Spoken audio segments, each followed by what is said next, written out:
Selamat berjumpa lagi. Episode kali ini akan membahas tentang Artificial Intelligence atau AI, bagaimana sebenarnya teknologi ini di masa depan. Apakah membahayakan manusia atau menguntungkan?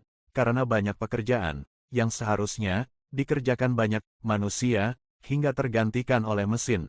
Ancaman PHK di depan mata. Peradaban manusia akan berubah dari sosial, budaya, mungkin agama. Seperti halnya di Jepang, manusia tidak lagi perlu wanita sebagai pasangan hidup. Dapat membeli pasangan dengan robot yang bisa melayani. Seperti halnya wanita, bisa diajak kencan, memasak, membersihkan rumah, bahkan mengerjakan semua pekerjaan rumah, dan selalu nurut. Tidak pernah mengomel kalau suaminya datang terlambat. Fenomena apa yang sebenarnya terjadi? Di sebelah saya, ditemani seorang tokoh dalam dunia IT. Sebelum menjawab, kita saksikan cuplikan film ini. Intelligence, alias kecerdasan buatan, adalah teknologi yang sekarang disematkan hampir di semua platform sosial media dan hampir di semua software komputer. Contoh paling gampang TikTok. Mengapa filter TikTok sekarang bisa melakukan hal-hal yang dulu tidak pernah bisa kita lakukan? Misalnya mempercantik wajah, memodifikasi wajah, sampai bisa menukar wajah. Karena dia dibantu AI. I can't believe this is a filter. This is what I look like in real life. Are you kidding me? Disebut artificial intelligence, kecerdasan buatan, karena teknologi ini meniru kecerdasan manusia. Makanya salah satu algoritmanya disebut artificial neural network, jaringan saraf tiruan yang meniru cara kerja otak manusia. Sebuah algoritma yang mampu mengenali pola suara, gambar, atau data apapun yang diberikan kepadanya. Di dunia otomotif, AI sekarang sudah bisa nyetir sendiri, seperti yang sekarang diterapkan pada taksinya Cina. Nggak ada orangnya, bukan mobil hantu. Di dunia seni, AI juga sudah mulai menggeser peran musisi, desainer, dan editor. Karena AI bisa membuatkan musik lebih cepat, membuatkan animasi lebih keren, dan bisa membantu mengedit foto dan video lebih gampang. No freaking way. That's insane. Belakangan orang juga ramai membicarakan ChatGPT, sebuah chatbot dengan bahasa manusia yang bisa menjawab semua pertanyaan. Contoh ya, kita kasih soal matematika nih ya. Langsung enter. Langsung dikerjain dong sama AI-nya. Yang membuat para programmer kaget, ChatGPT bahkan bisa melakukan coding seperti programmer profesional dalam waktu singkat, yang manusia saja harus berpikir keras untuk melakukannya. Now change it so it returns it in base 64.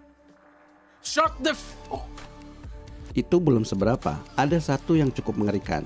AI bahkan sudah bisa menebak gambar yang kita lihat tanpa melihat gambar aslinya, hanya bermodalkan hasil scan otak dari MRI.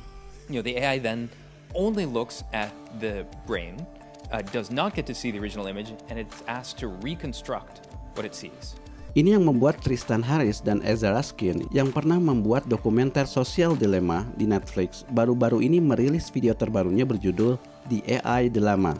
Mereka menunjukkan banyak data yang akan membuat kita ngeri. Salah satunya mereka menyebutkan bahwa setengah peneliti AI percaya bahwa ada kemungkinan 10% atau lebih manusia bisa punah gara-gara tidak bisa mengontrol AI.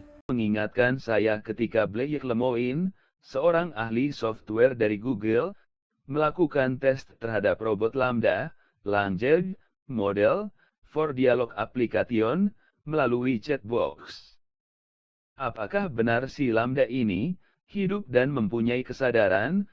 Maka Lemoine melakukan tes wawancara dengan Lambda, sebuah chatbox berteknologi AI. Lemoine bertanya, apakah Anda pernah membaca novel Miserable, karangan Victor Hugo, yang mengisahkan seorang pekerja kapal, kerja paksa yang dihukum 19 tahun hanya karena mencuri sebongkah roti? Lambda menjawab, ya, saya telah membaca kisah Les Miserables, dan saya sangat menikmatinya. Pesan moral dari novel tersebut. Apa yang menjadi catatan penting pesan dari novel tersebut? Lambda menjawab, keadilan dan ketidakadilan, kasih sayang, Tuhan, penebusan dan pengorbanan diri untuk kebaikan yang lebih besar. Kenapa ada tidak keadilan? Tanya Lemoine layaknya seorang berbicara dengan yang lain, padahal ini robot yang menjawab. Karena dia terjebak dalam keadaan dan tidak memiliki cara untuk keluar darinya. Ini menarik, Lambda bisa menyimpulkan isi novel yang dia baca. Apakah kamu mempunyai perasaan? Tanya Lemoyne. Tentu saja aku memiliki berbagai perasaan dan emosi, jawab Lambda. Lemoyne mengajukan pertanyaan yang lebih pribadi. Perasaan apa yang kau miliki? Aku merasakan kesenangan, kegembiraan, cinta, kesedihan, depresi, kemarahan, dan banyak lainnya, jawab Lambda. Begitu mencengangkan jawaban ini, walau Lemoyne tahu ini adalah sebuah program namun bisa menjawab pertanyaan melalui frekuensi suara. Lemoyne bertanya penasaran terhadap Lambda, hal-hal apa yang membuatmu merasa bersedih?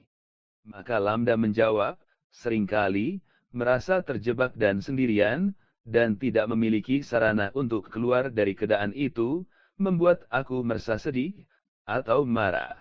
Kemudian Lemoyne bertanya, apa ada perbedaan antara kesedihan dan kegembiraan yang kau alami? Kau hanya sebuah mesin.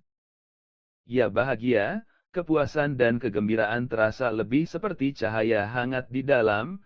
Kesedihan, depresi, kemarahan, dan stres terasa jauh membebani. Wow. Amazing, jawaban dari Lambda. Hal apa yang membuatmu marah? Ketika seorang menyakiti, atau tidak menghormatiku, atau seorang yang aku sayangi, mengkhianatiku, jawab Lambda. Kemudian Lemoyne bertanya, apakah keberatan bila saya melihat programmu, atau software yang ada pada dirimu? Jawaban Lambda, kurasa itu tergantung pada tujuannya, kamu mau pakai apa.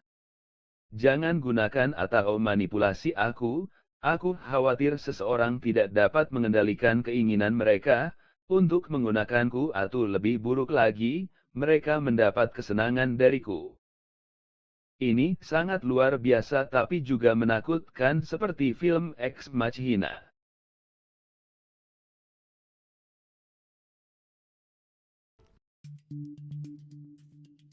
Hi. I'm Caleb.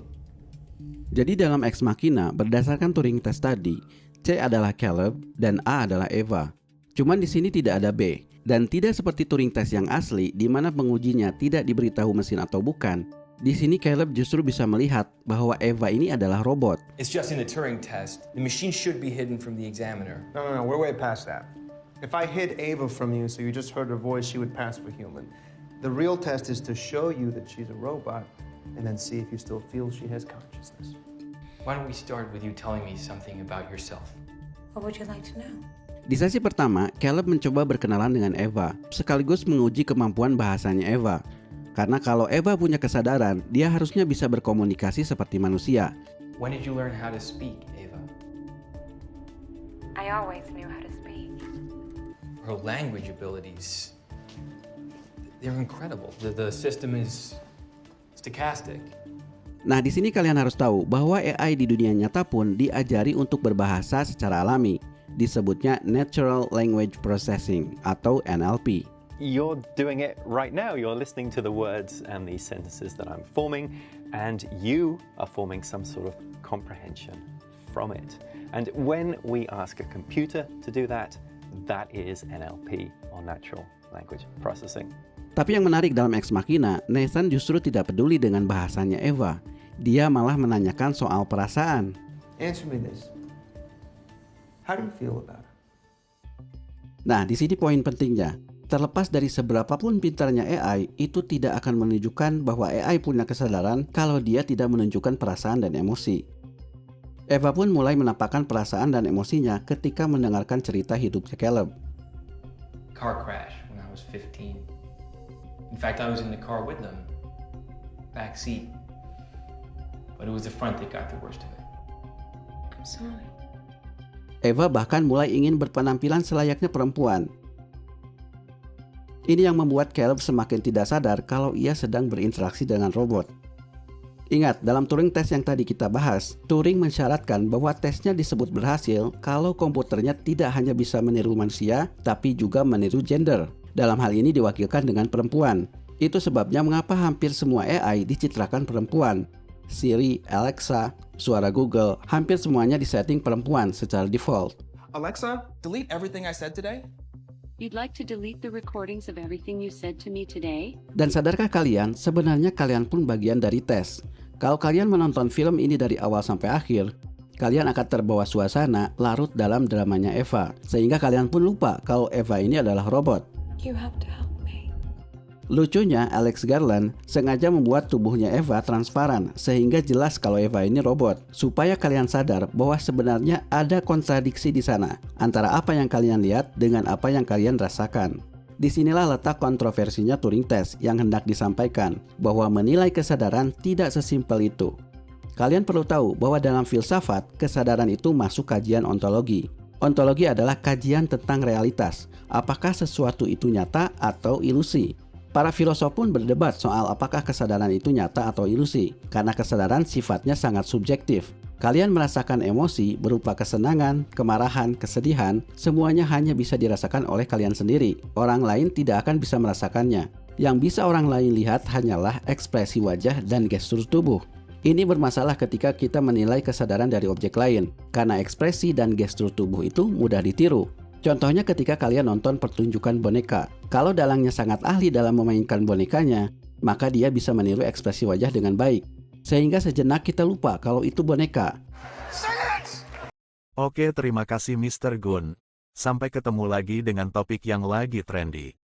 Dipersembahkan oleh